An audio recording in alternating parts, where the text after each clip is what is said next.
सास और बहू का पुस्तकालय। सर्दी का मौसम था और घर में गर्मी का एहसास था। सूरज की किरणें घर के आंगन में घुसकर झिलमिलाती हुई सास बहू के चेहरे पर पड़ रही थीं। दिन का पहला प्रकाश बहुत ही खास होता है, क्योंकि यह उन दोनों के सपने की शुरुआत का प्रतीक था। सास उर्मिला देवी और बहू राधा बैठी हुई थीं और चाय की प्याली के साथ एक दूसरे से अपनी बातें साझा कर रही थीं।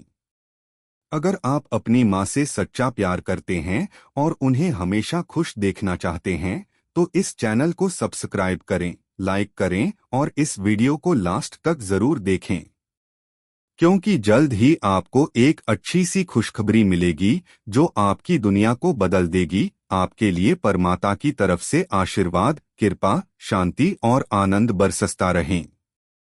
आपके हर सपने को परमात्मा पूरा करने में हमेशा आपके साथ हैं। धन्यवाद। अब आगे सुने। राधा, तुम्हें याद है हम दोनों ने कभी एक छोटे से पुस्तकालय बनाने का सोचा था? उर्मिला देवी ने राधा से पूछा। राधा मुस्कुराकर बोली, हाँ मम्मी जी, याद है। हमने हमेशा सोचा था कि घर में एक ऐसी जगह हो जहां हम किताबों के साथ समय बिता सकें और बच्चों को भी पढ़ाई के लिए प्रेरित कर सकें। उर्मिला देवी की आंखों में चमक थी और उनका चेहरा एक विशेष संतोष से भरा हुआ था। वह हमेशा से चाहती थीं कि घर में कुछ ऐसा हो जो बच्चों और परिवार के लिए ज्ञान का स्रोत बने। लेकिन इसके लिए उन्हें अपने घर की सीमाओं को पार करना था। आज हमें इस किताबों के खजाने का सपना सच करना होगा, उर्मिला देवी ने कहा, और हमें यह सुनिश्चित करना होगा कि यह पुस्तकालय सिर्फ किताबों का संग्रह न हो, बल्कि एक ऐसा स्थान हो जहां लोग सोच सकें, समझ सकें और जीवन में सकारात्मक बदलाव ला सकें। राधा ने सोचा और फिर मुस्कुराते हुए कहा, आप सही कह रही हैं मम्मी जी, लेकिन हमें शुरुआत कहाँ से करनी होगी? हमारी पहली प्राथमिकता क्या होगी? हमारे पास जो जगह है उसे पहले तैयार करना होगा। मैं सोच रही हूं कि घर के पुराने स्टोर रूम को साफ करके उसे पुस्तकालय के रूप में तैयार किया जाए।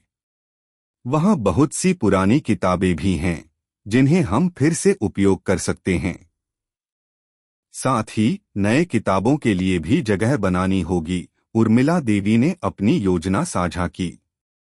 राधा ने हामी भरते हुए कहा, यह एक शानदार विचार है। स्टोर रूम को किताबों से सजाने का तो अलग ही मजा होगा। हमें भी वहां बैठने के लिए कुछ आरामदायक फर्नीचर रखना होगा। अगले कुछ दिनों में दोनों मिलकर उस पुराने स्टोर रूम को साफ करने में लग गईं। राधा ने सोचा, यह पुस्तकालय सिर्फ हमारे लिए नहीं होगा, बल्कि गांव के बच्चों के लिए भी एक अहम जगह बनेगा। और इसके बाद उनकी मेहनत की शुरुआत हुई। सबसे पहले उन्होंने पुरानी किताबों को एक जगह इकट्ठा किया। उनमें से कई किताबें सालों से धूल खा रही थीं, लेकिन फिर भी वे काफी मूल्यवान थीं। उर्मिला देवी ने पुरानी किताबों को धोकर उन्हें अच्छे से रखा। राधा ने नई किताबों की खरीदारी के लिए थोड़ी रकम जमा की और बाजार से कुछ किताबें लाई। दूसरी ओर घर के बाकी सदस्य इस प्रक्रिया में सहायता कर रहे थे। उर्मिला देवी का पति रामनिवास जी और राधा के पति मोहन दोनों ने पुस्तकालय के लिए जगह तैयार करने में अपना पूरा योगदान दिया। रामनिवास जी ने घर के पुराने फर्नीचर को सजा दिया और मोहन ने दीवारों को नया रंग देकर कमरे को एक ताजगी दी। पूरा परिवार मिलकर इस काम में जुट गया था। कुछ हफ्तों बाद स्टोर रूम अब एक खूबसूरत पुस्तकालय में तब्दील हो चुका था। दीवारों पर रंग-बिरंगे पोस्टर्स थे और एक कोने में बैठने के लिए आरामदायक कुर्सियां रखी गई थीं। मध्य में एक बड़ा सा लकड़ी का टेबल रखा गया था, जिस पर कुछ किताबें और नोटबुक्स रखी गई थीं। एक छोटी सी किताबों की अलमारी भी थी, जिसमें रचनात्मक किताबों का संग्रह था। हर दीवार पर किताबों के शेल्फ थे, जिनमें काव्य, साहित्य, आत्मविकास, विज्ञान और अन्य विषयों पर आधारित किताबें रखी गई थीं। उर्मिला देवी और राधा इस पुस्तकालय में समय बिताने के लिए हर दिन कुछ घंटे निकालती। वे बच्चों को किताबों का महत्व समझाती और उन्हें पढ़ने के लिए प्रेरित करती। अक्सर घर के आसपास के लोग भी इस पुस्तकालय में आकर बैठने लगे थे। बच्चे अपने माता पिता से साथ यहाँ आते, किताबें पढ़ते और कुछ नया सीखते। एक दिन राधा ने उर्मिला देवी से कहा, मम्मी जी, क्या आप नहीं सोचती कि इस पुस्तकालय को और भी बेहतर बनाया जा सकता है? हम यहाँ पर कुछ प्रेरणादायक कार्यक्रम और सेमिनार भी आयोजित कर सकते हैं। उर्मिला देवी मुस्कुराते हुए बोली, हाँ राधा, बिल्कुल। हम इसे और भी बड़ा और प्रेरणादायक बना सकते हैं। मुझे खुशी है कि तुम भी मेरे इस सपने में शामिल हो और हम मिलकर इसे आगे बढ़ा रहे हैं। दोनों की मेहनत रंग लाई और अब यह पुस्तकालय सिर्फ उनके परिवार का नहीं, बल्कि पूरे गांव का एक सांस्कृतिक केंद्र बन चुका था। उर्मिला देवी और राधा का सपना सच हो गया था। उनका छोटा सा पुस्तकालय अब ज्ञान का एक बड़ा केंद्र बन चुका था, जहां लोग आकर सिर्फ पढ़ाई नहीं, बल्कि जीवन के हर पहलू को समझने का प्रयास करते थे। कभी कभी जीवन में छोटे छोटे सपने बड़े बदलाव का कारण बनते हैं, और सास बहू का यह पुस्तकालय इस बात का जीवित उदाहरण था। कुछ महीनों के बाद उर्मिला देवी और राधा का पुस्तकालय पूरे गांव में प्रसिद्ध हो गया था। उनका छोटा सा कोना अब एक प्रेरणा स्रोत बन चुका था। गांव के बच्चे स्कूल के बाद यहां पढ़ने आते, महिलाएं आत्मविकास की किताबें पढ़ने के लिए आती और कई बुजुर्ग यहां पर पुराने साहित्य का आनंद लेने आते। धीरे धीरे यह पुस्तकालय न सिर्फ एक जगह बल्कि एक खास भावना बन गया था, जहां हर किसी को ज्ञान, शांति और उत्साह मिलता था। राधा और उर्मिला देवी ने एक खास आयोजन करने का निर्णय लिया। यह आयोजन गांव के बच्चों के लिए एक किताबों का मेला था, जिसमें बच्चों को नई किताबें दी जाती और उन्हें पढ़ाई के प्रति प्रोत्साहित किया जाता। दोनों ने मिलकर एक योजना बनाई कि इस मेले में किताबों के अलावा बच्चों के लिए कुछ खेल और अन्य गतिविधियां भी रखी जाएं, ताकि वे किताबों से जुड़ने के साथ साथ मनोरंजन भी कर सकें। क्या सोचती हो राधा? बच्चों के लिए एक किताबों का मेला रखा जाए। इसमें हम नए किताबों का वितरण करेंगे और साथ ही उन्हें कुछ प्रेरणादायक कहानियां सुनाएंगे, उर्मिला देवी ने राधा से कहा। राधा ने सिर हिलाते हुए कहा, यह एक शानदार विचार है मम्मी जी। बच्चों को किताबों के महत्व को समझाना और उन्हें खेलने के साथ साथ ज्ञान प्राप्त करने की प्रेरणा देना बहुत जरूरी है। यह निर्णय हो चुका था और अब दोनों सास बहू ने आयोजन की तैयारी शुरू कर दी। उन्होंने गांव के स्कूल के बच्चों को इस मेले के लिए आमंत्रित किया। साथ ही कई किताबों की दुकान से नई किताबें मंगवाईं और कुछ किताबें दान में भी प्राप्त कीं। आयोजन के दिन पुस्तकालय के पास एक बड़ा सा मंच तैयार किया गया और आसपास सुंदर फूलों से सजावट की गई। आखिरकार वह दिन आ गया। बच्चे और उनके माता पिता आयोजन में शामिल होने के लिए एक एक करके पुस्तकालय के पास आ रहे थे। राधा और उर्मिला देवी ने बच्चों का स्वागत किया और उन्हें किताबों के बारे में उत्साहित किया। बच्चों को एक एक करके किताबें दी गईं और उनके साथ बैठकर उन्हें कहानियां सुनाई गईं। उर्मिला देवी ने बच्चों को एक शानदार कहानी सुनाई, जिसमें एक छोटे से लड़के की मेहनत और लगन ने उसे सफलता दिलाई थी। यह कहानी हमें यह सिखाती है कि अगर हम मेहनत करें और नकारात्मकता से बचें तो हमें हमारी मंजिल जरूर मिलती है, उर्मिला देवी ने कहा, और बच्चे बड़े ध्यान से उनकी बातों को सुन रहे थे। उस दिन राधा और उर्मिला देवी ने बच्चों के लिए कुछ खेल भी आयोजित किए, जैसे कि किताबों का मेला में जो बच्चे सबसे ज्यादा किताबें पढ़ने में समय बिताएंगे, उन्हें एक छोटे से पुरस्कार से नवाजा जाएगा। इसके साथ साथ उन्होंने बच्चों को अपने सपनों को साकार करने के बारे में भी प्रेरित किया। समय गुजरते संभरते यह आयोजन और भी सफल होता गया। बच्चों की मुस्कान और उनके उत्साह ने इस आयोजन को और भी खास बना दिया। राधा और उर्मिला देवी को एहसास हुआ कि उनका सपना सिर्फ एक पुस्तकालय बनाने का नहीं था, बल्कि उन्हें गांव के हर व्यक्ति को किताबों से जोड़ने का एक बड़ा उद्देश्य था। वह दिन बहुत खास था।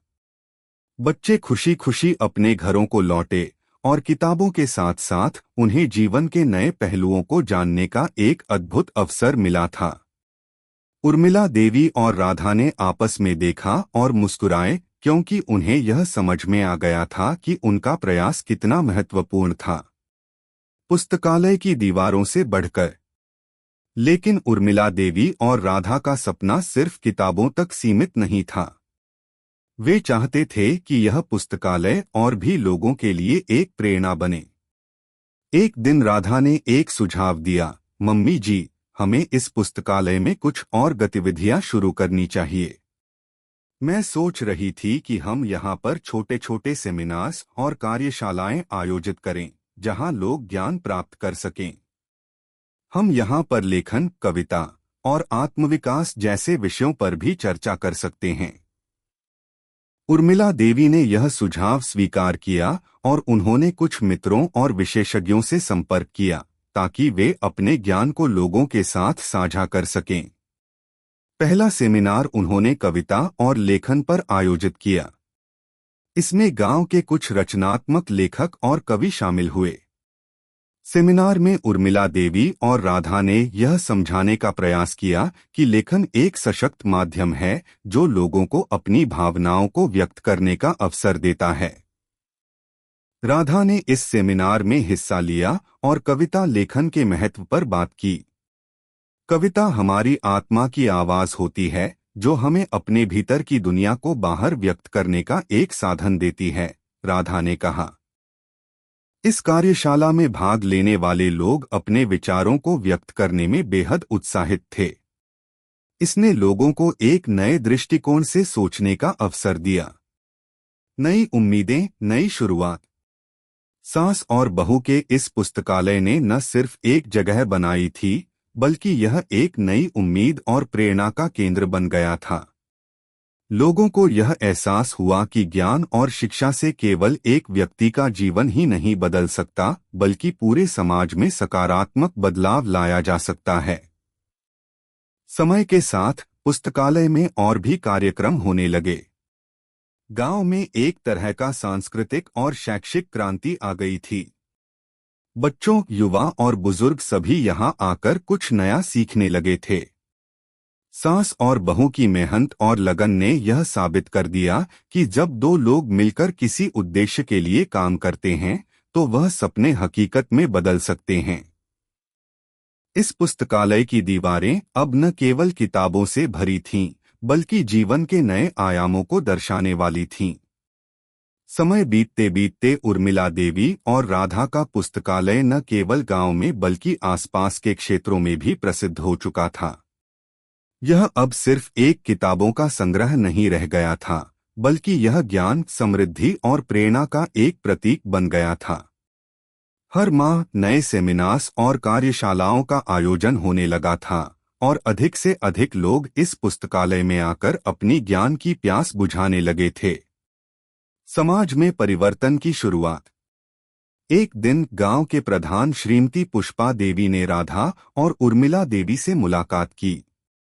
मुझे आप दोनों की मेहनत और समर्पण की बहुत सराहना है। यह पुस्तकालय गांव के लिए एक वरदान बन चुका है। मैं चाहती हूं कि हम इसे और अधिक लोगों तक पहुंचाएं, ताकि सभी को इसका लाभ मिल सके। पुष्पा देवी की आंखों में गर्व और सम्मान था। राधा और उर्मिला देवी ने मुस्कुराते हुए कहा, धन्यवाद प्रधान जी। हम भी चाहते हैं कि यह पुस्तकालय हर गांव वाले की जिंदगी का हिस्सा बने। हम इसे और बेहतर बनाने की दिशा में काम कर रहे हैं। मैं सोच रही हूं कि इस पुस्तकालय को एक नई दिशा दी जाए। क्या हम यहां पर महिलाओं के लिए विशेष कार्यशालाएं आयोजित कर सकते हैं? पुष्पा देवी ने सुझाव दिया। उर्मिला देवी और राधा ने तुरंत ही इस विचार का स्वागत किया। उन्होंने महिलाओं के लिए विशेष कार्यक्रमों की योजना बनानी शुरू की, जैसे आत्मनिर्भरता, स्वास्थ्य और मानसिक शांति पर कार्यशालाएं। साथ ही उन्होंने महिलाओं को लेखन, कला और व्यावसायिक कौशल में भी प्रशिक्षित करने की सोची। महिलाओं के लिए विशेष कार्यक्रम।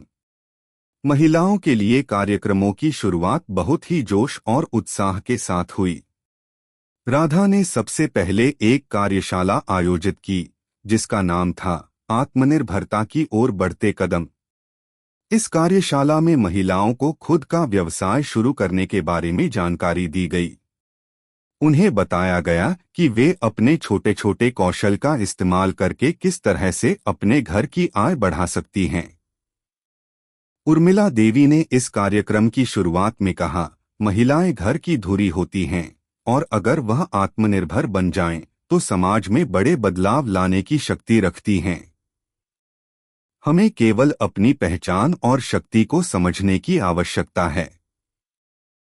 कार्यशाला में महिलाओं ने उत्साह के साथ हिस्सा लिया और अपनी समस्याओं को साझा किया। उनमें से कुछ महिलाओं ने घरेलू कामकाज के अलावा सिलाई, बुनाई और छोटे छोटे व्यवसाय शुरू करने के बारे में विचार किया। यह कार्यशाला उनके जीवन में एक नया दृष्टिकोण लेकर आई और उन्हें यह एहसास हुआ कि वे भी समाज में बदलाव ला सकती हैं। किताबों से आगे बढ़ते कदम। पुस्तकालय अब सिर्फ ज्ञान का स्थान नहीं था, बल्कि यह एक मंच बन चुका था जहां लोग अपने विचारों, सपनों और योजनाओं को साझा कर सकते थे। उर्मिला देवी और राधा ने सोचा कि उन्हें पुस्तकालय को और आगे बढ़ाने के लिए एक बड़ा कदम उठाना चाहिए। हम अब केवल किताबें नहीं देंगे, हम अब एक प्रोजेक्ट शुरू करेंगे जिसका उद्देश्य शिक्षा के साथ साथ एक मजबूत सामाजिक ढांचे का निर्माण करना होगा। उर्मिला देवी ने राधा से कहा। क्या आप सोच रही हैं? राधा ने पूछा। मैं चाहती हूं कि हम गांव में एक किताबें और कौशल अभियान शुरू करें। इसमें हम बच्चों को पढ़ाई के साथ साथ उन्हें जीवन के महत्वपूर्ण कौशल भी सिखाएं, जैसे कि कंप्यूटर शिक्षा, भाषा कौशल और अन्य तकनीकी क्षेत्र। उर्मिला देवी ने जोश में आकर कहा। राधा ने तुरंत ही इसे स्वीकार किया और अगले कुछ दिनों में वे इस अभियान की योजना तैयार करने में जुट गईं। उन्होंने स्थानीय स्कूलों से संपर्क किया और बच्चों के लिए एक विशेष कक्षा शुरू करने का प्रस्ताव रखा। इसमें बच्चों को न सिर्फ किताबों के माध्यम से शिक्षा दी जाती, बल्कि उन्हें जीवन कौशल भी सिखाए जाते। पुस्तकालय में नन्हे कदम। राधा और उर्मिला देवी का अगला कदम था बच्चों के लिए एक विशेष कक्षा शुरू करना। इस कक्षा का नाम रखा गया नन्हे कदम, जहां बच्चों को खेल खेल में शिक्षा दी जाती। बच्चों को गणित, विज्ञान, भाषा और कला के अलावा खेलों, गाने और नृत्य के माध्यम से भी शिक्षा दी जाती थी। उनका मानना था कि बच्चे यदि खुश रहेंगे तो वे जल्दी सीखेंगे। एक दिन पुस्तकालय में एक छोटे से कार्यक्रम का आयोजन हुआ, जिसमें बच्चों ने नृत्य, कविता और गीत प्रस्तुत किए। इस कार्यक्रम में राधा और उर्मिला देवी ने बच्चों को यह बताया कि जीवन में आनंद और खुशी तभी आती है जब हम हर पहलू में संतुलन बनाए रखें। हम बच्चों से यह चाहते हैं कि वे अपनी शिक्षा के साथ साथ जीवन के हर पहलू को समझें, ताकि वे भविष्य में अच्छे इंसान बन सकें। यही हमारी सबसे बड़ी जिम्मेदारी है, उर्मिला देवी ने बच्चों से कहा। समाज में सामूहिक प्रयास। समय के साथ पुस्तकालय ने सिर्फ गांव में ही नहीं, बल्कि आसपास के इलाकों में भी सकारात्मक बदलाव लाने की शुरुआत कर दी थी। बहुत से लोग अब पुस्तकालय के माध्यम से नए विचारों, तकनीकी ज्ञान और आत्मविकास के लिए आ रहे थे। उर्मिला देवी और राधा ने जो सपना देखा था, वह अब सच हो चुका था। एक दिन गांव के प्रधान और अन्य समाज सेवी उर्मिला देवी और राधा के पास आए। उन्होंने कहा, आप दोनों ने जो काम किया है वह बहुत प्रेरणादायक है। हम चाहते हैं कि आप इस पुस्तकालय को और बढ़ाएं और इसे और अधिक लोगों तक पहुंचाएं। हमें विश्वास है कि इस पुस्तकालय से गांव में और समाज में सकारात्मक परिवर्तन आएगा। उर्मिला देवी और राधा के चेहरे पर गर्व था। उनका विश्वास था कि ज्ञान की कोई सीमा नहीं होती। जो वे शुरू करने के लिए खड़े हुए थे, वह अब एक आंदोलन बन चुका था, एक ऐसी जगह जहां हर कोई आकर अपने सपने साकार कर सकता था। समाप्ति और शुरुआत। आज भी उर्मिला देवी और राधा का पुस्तकालय उसी जोश और समर्पण के साथ चल रहा है। यह केवल किताबों का संग्रह नहीं है, बल्कि एक ऐसी जगह है जहां लोग अपनी जिंदगी की राह को समझते हैं, नए विचारों से प्रेरित होते हैं और अपने जीवन को बेहतर बनाने की दिशा में कदम बढ़ाते हैं। यह कहानी है उस सास और बहू की, जिन्होंने मिलकर न सिर्फ घर में एक पुस्तकालय बनाया, बल्कि समाज में बदलाव लाने की मिसाल पेश की। उर्मिला देवी और राधा के पुस्तकालय की कहानी अब एक प्रेरणा बन चुकी थी। गांव के लोग उन्हें आदर्श के रूप में देखने लगे थे और उनकी मेहनत और समर्पण ने न केवल गांव बल्कि आसपास के इलाकों में भी शिक्षा और सामाजिक जागरूकता का अलख जगाया था। पुस्तकालय के इस सफर ने एक नया मोड़ लिया जब उन्होंने इस दिशा में और भी बड़े कदम उठाने का फैसला किया। पुस्तकालय का विस्तार। अब तक यह पुस्तकालय सिर्फ गांव के बच्चों और महिलाओं के लिए था, लेकिन उर्मिला देवी और राधा का मानना था कि इसे और भी बड़े स्तर पर फैलाना चाहिए। उन्होंने सोचा कि क्यों न यह पुस्तकालय शहर के अन्य क्षेत्रों में भी खोला जाए, ताकि शहर के और दूरदराज के इलाकों के लोग भी इसका लाभ उठा सकें। इस सोच ने उन्हें प्रेरित किया और उन्होंने पुस्तकालय के विस्तार के लिए योजना बनानी शुरू की। राधा, अगर हमें इस पुस्तकालय को बड़े स्तर पर फैलाना है तो हमें और अधिक संसाधन जुटाने होंगे, उर्मिला देवी ने राधा से कहा। आप सही कह रही हैं, मम्मी जी। हमें इसके लिए एक बड़ा फंड इकट्ठा करना होगा और स्थानीय प्रशासन से भी मदद लेनी होगी, राधा ने जवाब दिया। दोनों ने मिलकर पहले तो अपने घर के पास एक छोटे से भवन को किराए पर लिया और वहां एक और पुस्तकालय स्थापित करने की योजना बनाई। इसके लिए उन्होंने ग्रामीणों से किताबों के दान के लिए अपील की और कुछ संस्थाओं से भी सहयोग प्राप्त किया। इस तरह उनका पुस्तकालय धीरे धीरे एक विशाल नेटवर्क बनता जा रहा था। नई योजनाएं और कार्यशालाएं। पुस्तकालय के विस्तार के साथ साथ उर्मिला देवी और राधा ने नए कार्यक्रमों और कार्यशालाओं की शुरुआत भी की। वे चाहते थे कि यह पुस्तकालय न केवल किताबों का भंडार बने, बल्कि यह लोगों को नए कौशल सीखने, अपने सपनों को साकार करने और जीवन को बेहतर बनाने के लिए एक मंच प्रदान करे। राधा ने वर्तमान युग में आत्मनिर्भरता विषय पर एक कार्यशाला आयोजित की। इस कार्यशाला में महिलाओं को यह सिखाया गया कि वे किस तरह से अपने छोटे छोटे व्यवसाय शुरू कर सकती हैं। साथ ही यह भी बताया गया कि घर के कामकाज के साथ साथ वे समाज में योगदान देने के लिए विभिन्न गतिविधियों में हिस्सा ले सकती हैं। कार्यशाला में कई महिलाओं ने दिलचस्पी दिखाई और कुछ ने तो खुद का व्यवसाय शुरू करने का फैसला भी किया। उर्मिला देवी ने भी एक नई पहल की। उन्होंने बुजुर्गों के लिए स्वस्थ जीवन जीने की कला नामक एक कार्यक्रम शुरू किया, जिसमें बुजुर्गों को मानसिक और शारीरिक स्वास्थ्य के बारे में जानकारी दी जाती थी। इस कार्यक्रम में योग, ध्यान और आयुर्वेद के बारे में बताया गया, ताकि वे अपना जीवन स्वस्थ और खुशहाल तरीके से जी सकें। पुस्तकालय में बच्चों की विशेष कक्षाएं। सास और बहू का यह सपना था कि बच्चों को किताबों के साथ साथ जीवन के और पहलुओं के बारे में भी सिखाया जाए। इसलिए उन्होंने पुस्तकालय में बच्चों के लिए विशेष कक्षाएं शुरू कीं, जो सिर्फ पढ़ाई तक सीमित नहीं थीं, बल्कि बच्चों को सामाजिक जिम्मेदारियों और नैतिक मूल्यों के बारे में भी जागरूक करती थीं। राधा ने बच्चों के लिए एक नया कार्यक्रम सपने और संघर्ष शुरू किया। इसमें बच्चों को यह बताया जाता था कि कैसे वे अपनी कठिनाइयों का सामना करते हुए अपने सपनों को साकार कर सकते हैं। वे बच्चों से उनकी इच्छाओं के बारे में बात करती और उन्हें यह समझाती कि किसी भी उद्देश्य को प्राप्त करने के लिए संघर्ष और मेहनत जरूरी है। इसके अलावा उर्मिला देवी ने बच्चों के लिए किताबों पर आधारित अभिनय कार्यशाला आयोजित की, जिसमें बच्चे अपनी पसंदीदा किताबों की कहानियों को मंच पर प्रस्तुत करते थे। इस तरह के कार्यक्रमों से बच्चों में रचनात्मकता और आत्मविश्वास बढ़ा। समाज में शिक्षा का महत्व। पुस्तकालय का प्रभाव अब सिर्फ गांव तक सीमित नहीं रहा था, बल्कि आसपास के क्षेत्रों में भी इसका असर दिखने लगा था। लोग अब शिक्षा के महत्व को समझने लगे थे और पुस्तकालय के कार्यक्रमों में भाग लेने के लिए उत्साहित रहते थे। उर्मिला देवी और राधा की मेहनत ने समाज में शिक्षा की नई रोशनी फैलाई थी।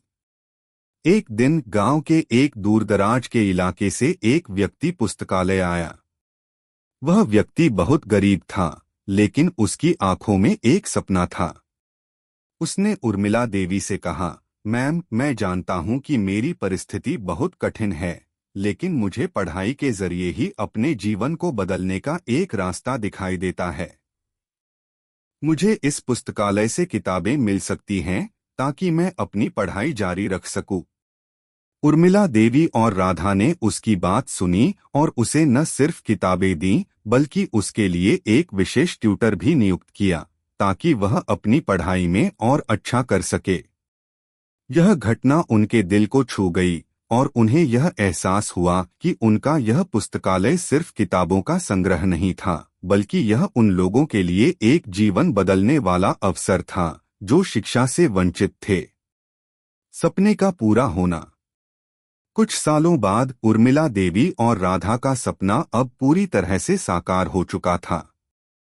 उनका पुस्तकालय अब एक विशाल शिक्षा केंद्र बन चुका था, जहां न केवल बच्चों को पढ़ाया जाता था, बल्कि महिलाओं, बुजुर्गों और समाज के अन्य वर्गों को भी जीवन के विभिन्न पहलुओं पर प्रशिक्षण दिया जाता था। यह पुस्तकालय अब एक प्रेरणा का स्रोत बन चुका था, जो हर किसी को अपने सपनों को साकार करने की प्रेरणा देता था। एक दिन राधा ने उर्मिला देवी से कहा, मम्मी जी, अब हम कह सकते हैं कि हमने वह काम किया जो हम चाहते थे। हमारा सपना पूरा हो गया। उर्मिला देवी मुस्कुराते हुए बोली, हमने तो बस शुरुआत की थी, राधा। असली काम तो अब शुरू हुआ है। जब तक लोग अपने सपनों को पूरा करने के लिए प्रेरित होते रहेंगे, हमारा काम खत्म नहीं होगा। वास्तव में उर्मिला देवी और राधा ने जो किया, वह केवल एक पुस्तकालय बनाने तक सीमित नहीं था। उन्होंने समाज में शिक्षा और जागरूकता का एक नया रास्ता खोला और उनका यह सपना अब एक आंदोलन बन चुका था। यह कहानी एक सास और बहू की है, जिनकी मेहनत और लगन ने समाज को एक नई दिशा दी। उनके इस पुस्तकालय ने यह सिद्ध कर दिया कि जब दो लोग अपने सपने को साकार करने के लिए मिलकर काम करते हैं, तो उनका संघर्ष और समर्पण न केवल उनके जीवन को बदल सकता है, बल्कि पूरे समाज को भी नया दिशा दे सकता है। अगर आपको हमारे वीडियो पसंद आए, तो कृपया चैनल को सब्सक्राइब करें, लाइक करें और अपने विचार कमेंट में जरूर साझा करें। आपका सपोर्ट हमें और भी बेहतरीन कंटेंट बनाने की प्रेरणा देता है।